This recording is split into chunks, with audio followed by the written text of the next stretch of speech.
Yo mga katek, tutulong ko lang sa inyo kung paano i-reset tong Ubiquiti antenna. Palitan muna natin ang IP address itong ating laptop. Dapat same ang subnet ng Ubiquiti antenna. Ang default IP pa ng ating antenna is 192.168.1.20.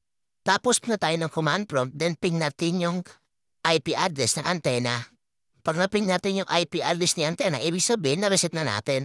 Yan pala yung PoE adapter ng ating antenna. Yung black is nakasaksak sa ating laptop, then itong blue isasaksak natin mismo sa antena. Power over internet pala itong antena na to, no? Sa isang UTP, nandiyan na dumadaan yung data, pati power niya.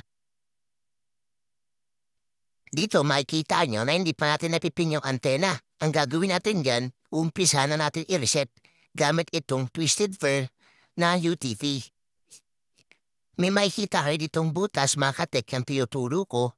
Yan, di ba pasok yung twisted fur natin? Then i-reset natin, may button yan sa loob mga katek.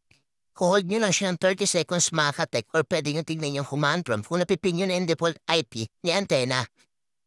So makikita nyo dito mga katek, nag-response na yung default IP address ni antena. So ibig sabihin, na-reset na natin default yung antena natin.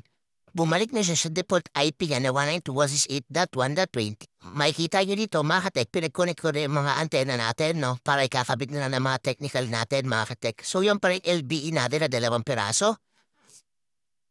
Dito naman mga katek, pinag-connect ko rin isang lap 120 natin, isang LBE din.